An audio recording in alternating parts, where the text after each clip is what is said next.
para guru-guru kami, hadirin jamaah Jumat yang dimuliakan oleh Allah. Sebelum kita memasuki dalam rukun doa al-khutbah, mari sejenak kita mengikuti mau'izah. Tidak lain adalah judul kita pada hari ini, Uswatun Hasanah.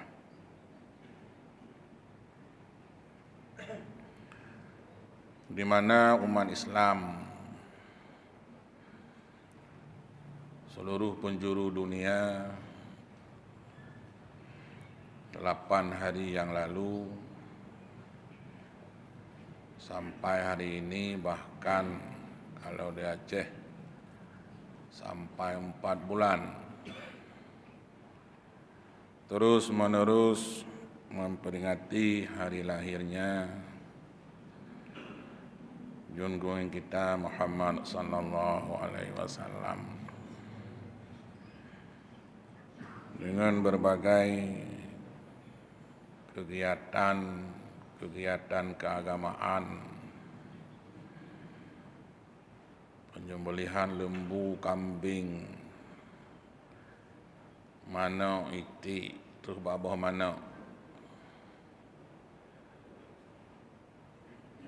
itu mengadakan khanduri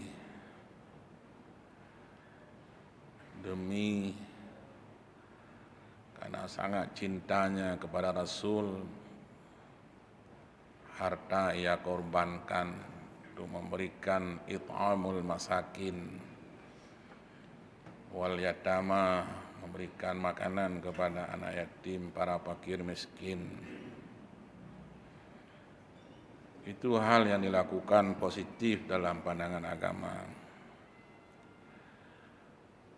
Tapi tidak hanya itu.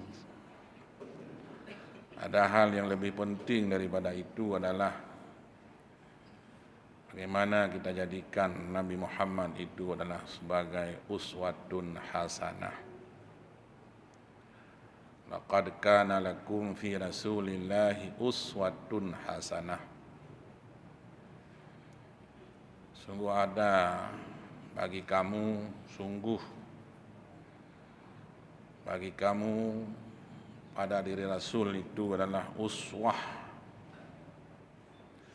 suri teladan yang baik. Artinya contoh-contoh yang baik daripada jejak dalam perjalanan hidup Rasulullah sallallahu alaihi wasallam. Maka kalau hidup kita ini kita jadikan Muhammad itu sebagai copy paste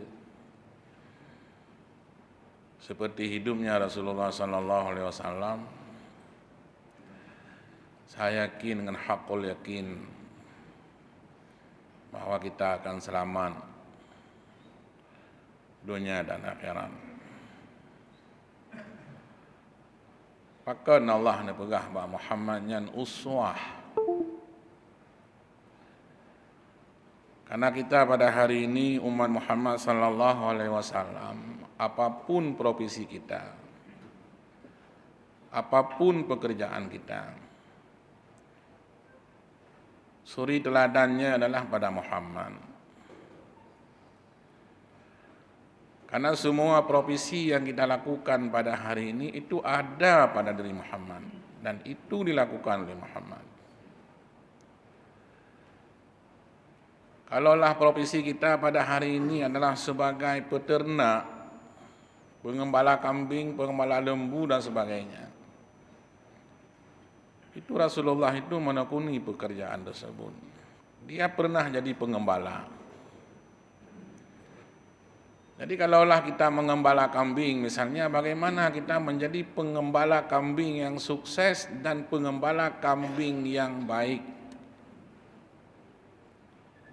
Contoh seperti Rasulullah. Bahkan kalau kita lihat pada rasul-rasul sebelum Muhammad, semua mereka itu pernah mengembala binatang, pernah mengembala kambing, pernah mengembala unta dan sebagainya. Ini apa hikmahnya? Ternyata di situ ada falsafahnya sebenarnya. Kalau orang sudah sukses di dalam mengembala kambing, dia pasti akan sukses dalam mengembala rakyatnya. Kambing itu nggak bisa berbicara dia. Haji berapa kambing. Tapi hurung pernah kambingnya wate sakit, kambingnya klik sakit gitu. Oh, kiban cara nyan sakit kambingnya. Padahal kambing tidak pernah bicara saya sakit. Kalau dia lapar, itu cara nangisnya tahu. Kambing itu lapar. Nyan kambingnya iya ji. Mungkin ada harimau. Cara suaranya juga dia tahu oleh si pengembala kambing itu. Begitu halusnya perasaannya. Dan makanan-makanan yang dia suka antara satu sama lain itu berbeda-beda. Tapi dia tahu kambing ini dia makan ini, yang kambing itu dia suka seperti itu. Itu uswatun hasanah, ada pada diri Rasul. Oh, lunnya petani, lunnya adalah sebagai pekerja. Ada pada diri Rasul. Bahkan ilmu penantian yang dia miliki itu sungguh luar biasa. Berkawin bak kerma. Bahkan ada sahabat-sahabat yang lain bertanya kepada Allah, ya Rasulullah, bolehkah kita kawinkan antara batang yang satu dengan satu yang lain dengan jenis yang berbeda? Apa kata Rasul? Antum a'lamu bidunyakum. Ini jawaban Rasulullah. Maka cangkok kedua, itu ilmu yang ada pada Rasulullah. Oh, saya ini sebagai pemimpin, saya ini sebagai gesi, saya ini sebagai camat, saya ini sebagai bupati, saya ini sebagai gubernur. Dia juga pemimpin. Bahkan SK-nya daripada Allah Subhanahu wa taala, Allah langsung yang melantik dia sebagai pemimpin umat di seluruh penjuru dunia. Bagaimana dia menjadi, bagaimana caranya dia memilih, bagaimana caranya dia memimpin. Kita lihat di situ. Apalagi profesi kita. Saya seorang pegawai, dia pernah bekerja pada Khadijah. Dia pernah bekerja sebagai pengembala kambing orang. Jadi artinya kalau kita lihat pada diri Rasulullah itu semua perbuatan-perbuatan dan profesi yang kita lakukan pada hari ini sesuai dengan profesi kita masing-masing ada pada diri Rasul.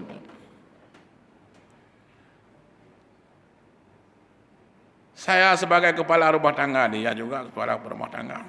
Bahkan istrinya bukan satu. Bagaimana dia berbuat adil dengan keluarganya, bagaimana hubungannya dengan anaknya dan istrinya. Itu uswah. Jadi semuanya ada pada Rasulullah. Makanya hal yang sangat menonjol pada Rasulullah sallallahu alaihi wasallam dan atas keberhasilannya Rasulullah sallallahu alaihi wasallam dalam membawa agama ini dan melindungi umatnya daripada api neraka. Karena kata Sayyidina Ali, laula Muhammad ibni Abdillah lakunna fi hawiyah. Kalaulah bukan karena Muhammad itu anak Abdullah, sungguh kita ini semua ke dalam neraka. Ada 3 hal yang sangat menonjol pada Rasulullah sallallahu alaihi wasallam yang patut hari ini kita ikut. Yang bernama wa'ulumuhul kamilah. Ilmu Rasulullah itu yang sangat sempurna.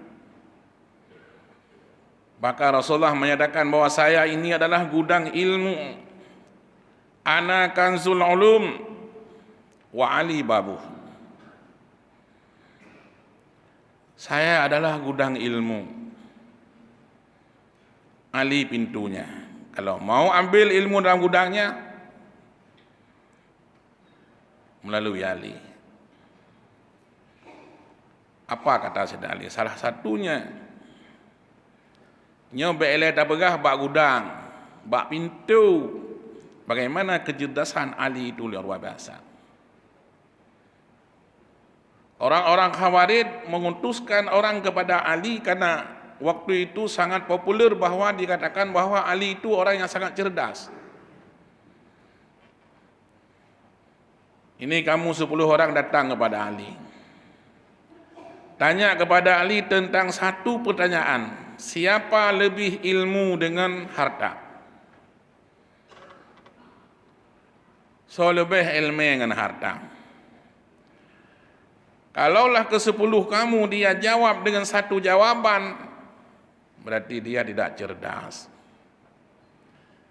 Tapi kalau 10 kamu bertanya dengan persoalan dengan pertanyaan yang satu, tapi dia bisa menjawab dengan berlain-lainan, ini menunjukkan bahwa Ali itulah orang betul-betul dia orang cerdas.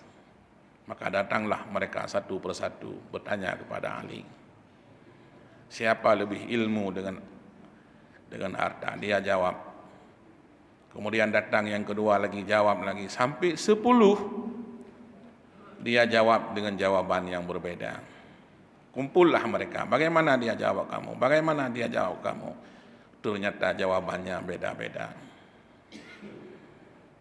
Apa kata Ali? Andai kata 1000 orang kamu utuskan kepada aku dan dia bertanya kepadaku dengan satu pertanyaan, aku akan bisa menjawab dengan 1000 macam, tidak akan sama.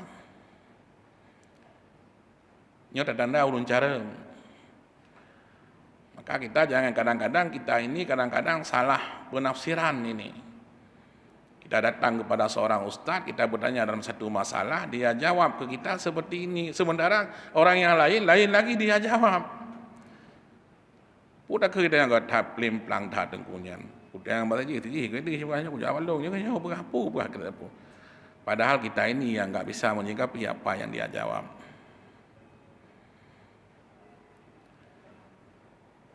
Karena Rasulullah sallallahu alaihi wasallam menyatakan khitabin nas biqadri uqulih. Jawablah kepada manusia, katakan kepada manusia itu sesuai dengan akalnya. Jadi kalau kita jawab orang yang memang dia baru belajar dengan jawaban yang susah dia pahami, ini jadi masalah. Maka dia jawab dengan satu jawaban, dengan jawaban yang mudah dicerna oleh dia. Kemudian dia jawab kepada orang lain yang mungkin orang lain itu lebih cerdas dari dia, sehingga jawabannya adalah jawaban orang cerdas. Itu Ali. Coba kita bayangkan Rasulullah sallallahu alaihi wasallam, dia tahu sebelum alam ini dijadikan oleh Allah. Ini siapa yang sampaikan kepada kita? Dia tahu tahma tahta sara. Apa yang ada di bawah ini Rasulullah tahu. Dan apa yang terjadi esok, sampai kiamat, sampai syurga, neraka, sampai kita ketemu Allah Subhanahu wa taala, semuanya diceritakan oleh Rasul. Ini adalah ilmu Rasulullah. Maka sering kita dapatkan hadis-hadis sayati zamanon, sayati zamanon, sayati zamanon, padahal Rasulullah itu tidak hidup zaman ini. Yang terjadi hari ini dia sudah katakan 1400 tahun yang lalu. Sayati zamanun ala ummati yafiruna minal ulama wal fuqaha. Seakhir datang pada suatu saat pada umatku nanti mereka akan lari daripada orang-orang alim. Mereka akan lari daripada belajar ilmu agama. Coba kita lihat hari ini. Tak pakai buat mentaji, penunrau dan jabuat kak. Jadi ketika kita tidak lagi dekat dengan ilmu, maka uswah itu sudah hilang. Walaupun dasi ilmu raya-raya hanya nihil. Dalam konteks uswah, mungkin fahala khaurina, fahala sedekahna. Tapi dalam konteks uswah itu sudah pudar.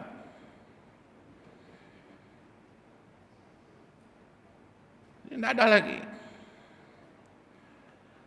Padahal Rasulullah sallallahu alaihi wasallam menyatakan bahwa pintu gerbang masuknya kebahagiaan, pintu gerbang masuknya kesuksesan adalah ilmu.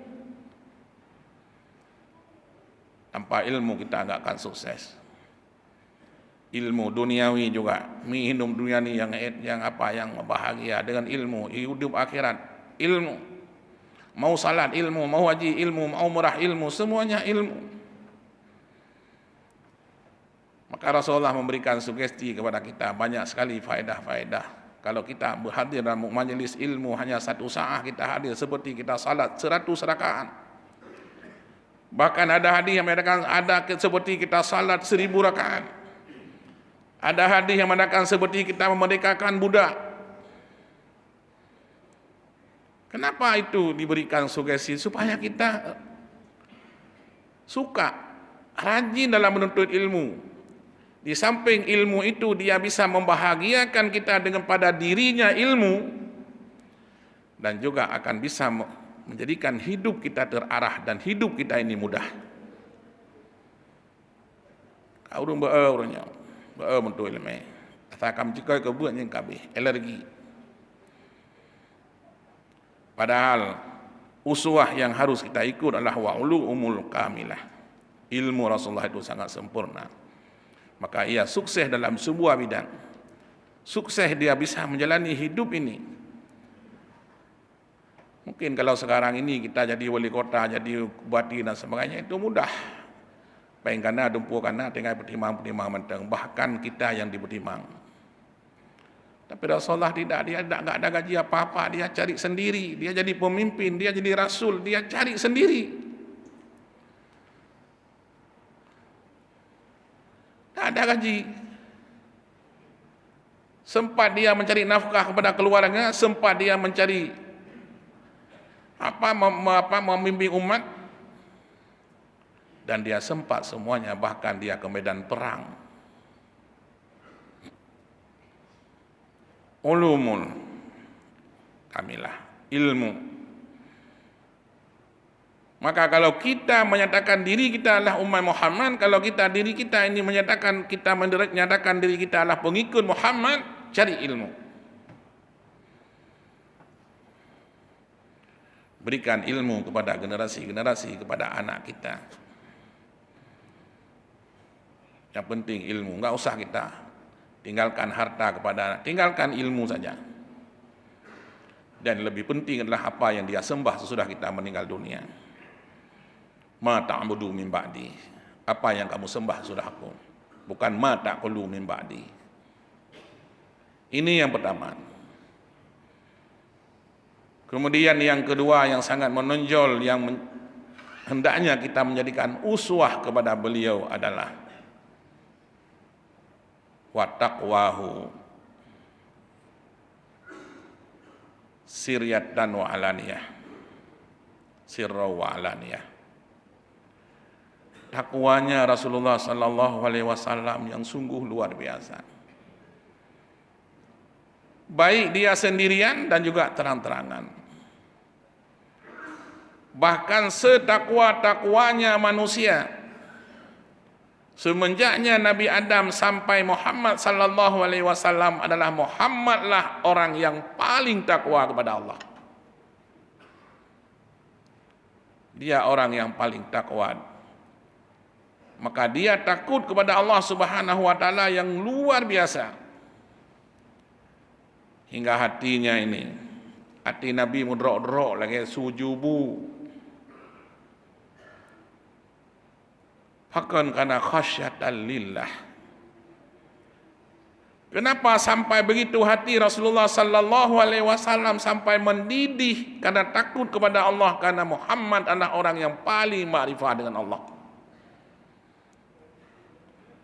Maka takut kita kepada Allah adalah sejauh mana kita mengenal Allah. Nabi Muhammad adalah merupakan orang yang paling makrifah dengan Allah. Ia melihat Allah dengan mata kepala, bukan hanya dengan mata hati. Dengan mata hulai kalian Allah. Dan ia sanggup melihat Allah dengan matanya.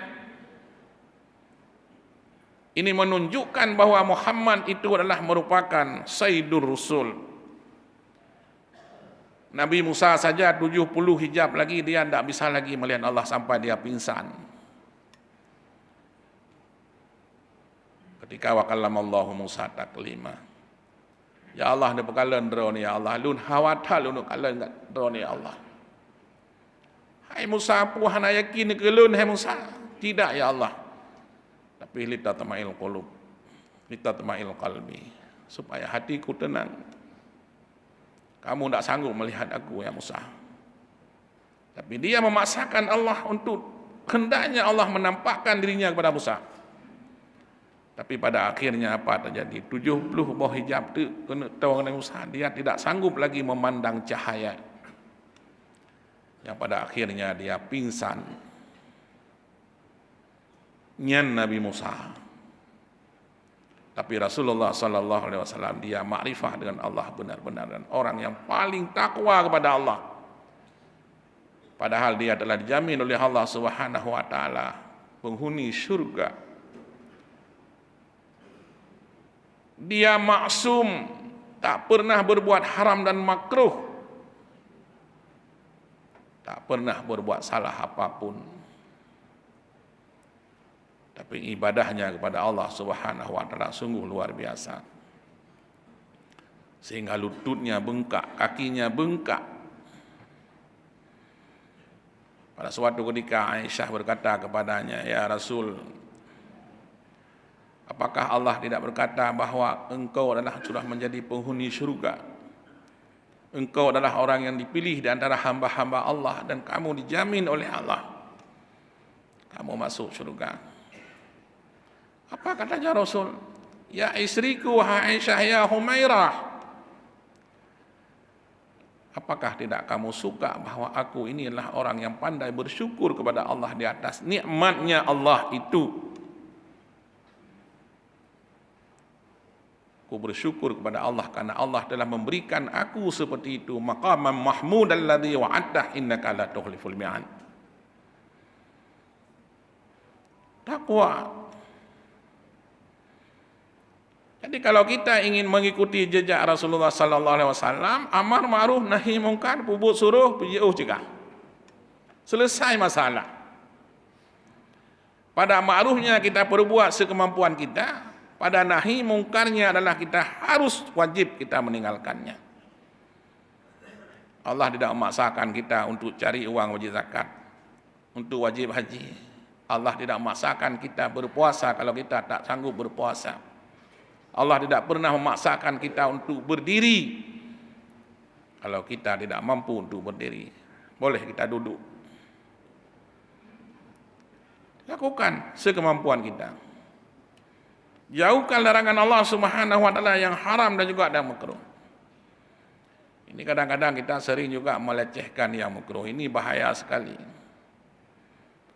Hai kapi rukuk alah makruh kan. Ya dah sembahyang tarawih alah sunat ya. Jadi seolah-olah kalau sunat itu untuk ditinggalkan, makruh itu untuk diperbuat. Mereka rukuk makruh. Alah makruh. Makruh itu kan larangan Allah. Jadi sama dengan kalaupun kita tidak diberikan dosa oleh Allah Subhanahu wa taala tapi kita sudah rusak akhlak kita dengan Allah. Kalaupun kita tidak ada masalah, tidak diberikan dosa kita dengan kita tidak berbuat sunat, yang ada kita tidak mendapatkan pahala, tapi setidaknya kita sudah rusak hubungan kita dengan Allah Subhanahu wa taala. Kemudian yang ketiga yang sangat menonjol pada Rasulullah, wa akhlaquhul karimah. Akhlak Rasul itu yang sangat sempurna. Akhlak Rasul yang sangat mulia. Innama bu'istu liutammima makarimal akhlak. Saya aku diutuskan ke atas permukaan bumi inilah untuk memperbaiki akhlak dan budi pekerti manusia. Hanayum de elemen. Hanayum de najabatan menyawah akhlak anak. Coba kita lihat bagaimana akhlak Rasul, bagaimana akhlaknya dengan Allah. Bagaimana akhlaknya Rasulullah sallallahu alaihi wasallam dengan sesama. Bagaimana akhlaknya Rasul dengan istri, bagaimana akhlaknya Rasul dengan anak-anak. Bahkan bagaimana akhlak Rasul dengan binatang dan alam semesta. Dan bahkan bagaimana akhlak Rasul itu dengan musuh-musuhnya. Kesuksesan Rasulullah sallallahu alaihi wasallam sangat didominasi oleh akhlaknya Rasul, khuluqul hasanah. Akhlak yang sangat baik, akhlak yang sangat mulia yang dimiliki oleh Rasulullah sallallahu alaihi wasallam. Bahkan binatang haibtu minhu dawabu falam tahrub ma waqa'an duwabatun abadam fi jismihil hasani. Binatang kleut hantam jiplung jimutemu dengan Maulana. Itanya hana bolain miyati rumah dia tahu tanya bertu jiplung. Kenapa binatang-binatang liar itu enggak lari pada Rasulullah daripada Rasulullah? Bahkan dia bertemu dengan Rasul. Karena binatang sekalipun dia tahu bahwa Muhammad itu adalah orang yang berakhlak. Dia tahu bahwa Muhammad itu adalah tidak akan menzalimi binatang kalau dia tidak berhak untuk dibunuh. Maka dia tak akan membunuhnya. Dia bersahabat dengan alam semesta. Menjaga lingkungan. Menjaga kemaslahatan tetangga, menjaga kemaslahatan umat. Itu akhlak sekalipun Rasulullah berakhlak. Orang selalu melemparkan kotoran kepada Nabi, tapi ketika sakit dia yang lebih duluan datang. Daksur ingin membunuh dia, ketika jatuhnya pedang dia ambil, dia kembali lagi. Ini hati. Ini sangat pengaruh dengan bersihnya hati. Ada orang enggak percaya sama orang lain. Kenapa? Karena dia pernah menipu orang. Kenapa dia enggak percaya sama orang? Karena dia hatinya kotor. Tapi Rasulullah belum. Karena dia tidak pernah hasud, tidak pernah dengki, tidak ada tamak dalam hatinya. Hatinya sangat bersih. Sehingga tidak ada kesyurgaan terhadap siapapun. Dia hidup bergantung dengan Allah Subhanahu wa taala. Ketika saya diizinkan oleh Allah saya dibunuh hari ini, saya tidak akan ada kemampuan untuk menolaknya. Tapi kalau pada Allah pada hari ini aku dijaga oleh Allah dan selamat oleh Allah, niscaya aku tidak ada orang yang bisa membunuhku dan mengkhianatiku. Bersih sekali hati Rasulullah sallallahu alaihi wasallam. Terakhir, sesudah Rasulullah sallallahu alaihi wasallam kembali kepada Allah, digantilah oleh Khalifah Abu Bakar.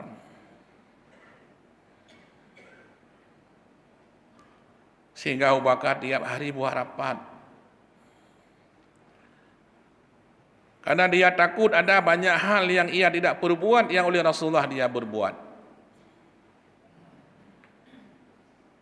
Hai sahabat-sahabatku, coba kamu ingat apa yang belum kulakukan ini aku oleh Rasulullah.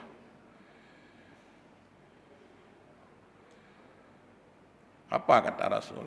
Apa kata sahabat-sahabat lain kepada Abu Bakar? Ya Abu Bakar, menurut kami banyak sekali yang sudah engkau lakukan sesudah peninggalan Rasulullah sallallahu alaihi wasallam, tapi ada satu hal yang belum kau lakukan saya lihat. Itu di belakang masjid itu ada sebuah rumah gubuk yang di dalamnya itu ada orang tua renta yang umurnya sudah 100 tahun lebih. Dia seorang Yahudi.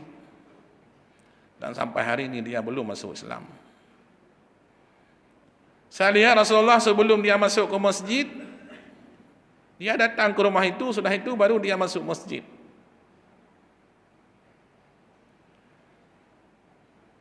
Sesudah dia dengar daripada sahabatnya langsung bakal datang ke situ, ke kota itu. Dia lihat betul ada di rumah itu seorang yang sudah tua renta. Dia tidak bisa bangun lagi. Tapi suaranya besar. Sehingga dia naik ke rumah itu, dia khadam. Dia bangunkan orang itu, dia mandikan. Sesudah Ketika dia sentuh tangannya tersentuh dengan kulit daripada orang tua tersebut, dia berteriak, "Jangan sentuh aku, tangan kamu sangat kasar. Kamu ingin membunuhku. Inilah tangan ini, mungkin kamu adalah Muhammad yang selama ini aku benci dan Muhammad yang selama ini aku hujat dia. Dia orangnya sangat jahat. Yang ini tangan kamu ini membunuh aku." Baru tahu Abu Bakar, rupanya selama ini orang tua itu adalah dia hujat Muhammad sallallahu alaihi wasallam di depannya. Sedangkan orang yang dahulu dia bilang bahwa tangannya sangat lembut. Nyo gata-gatat gasa aja dah baik malelun. Abu Bakar nangis. "Wahai Ajuz, Syekhul Ajuz. Sesungguhnya orang yang kamu benci dan orang yang kamu hujat selama ini adalah Muhammad. Hari ini telah meninggal dunia. Dan aku inilah Khalifah Abu Bakar sebagai pengganti beliau. Yang hari ini aku datang kepadamu adalah untuk menghadammu, untuk menggantikan dia, untuk menghadammu. Dia telah tiada." Waktu itulah berubah seperti langit dan bumi. Dia berteriak dan menangis. Ternyata orang yang aku hujat, orang yang aku benci selama ini itulah orang yang paling baik. Dia menghadamku dengan tangannya yang lembut. Dia menyuapi makanan kepada mulutku yang begitu mesra. Tutur katanya yang sangat lemah lembut, tidak membentak-bentak. "Wahai Abu Bakar, saksikan olehmu aku pada hari ini aku mengucapkan kalimah asyhadu an la ilaha illallah, asyhadu anna Muhammadar Rasulullah. Aku mahu isyhad, ajarkan aku." Ini akhlak Rasul. Coba kita bayangkan, mampukah kita berbuat seperti itu, yang tiap hari orang menghujat kita, kita khadam dia, kita mandikan dia. Bailai yang gop tigop. Bahkan yang urang beda akidah dengan katanya. Kadang-kadang orang pada menghadam ibu dan bapanya sendiri yang sudah stroke. Yang menau hempah mandi hempah pun dah berlaku hempah.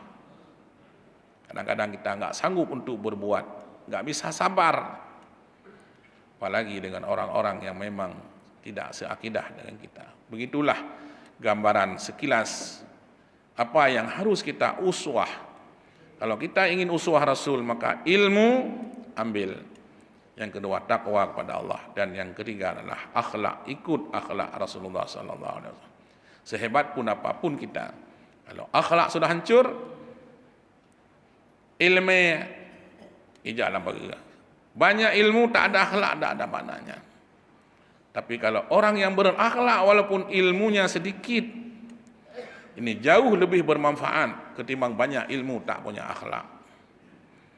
Mudah-mudahan kita bisa mengikuti semua jejak-jejak Rasulullah sallallahu alaihi wasallam dan kita diselamatkan dunia dan akhirat, dan nanti kita diberikan syafaat oleh Rasulullah sallallahu alaihi wasallam. Amin ya rabbal alamin.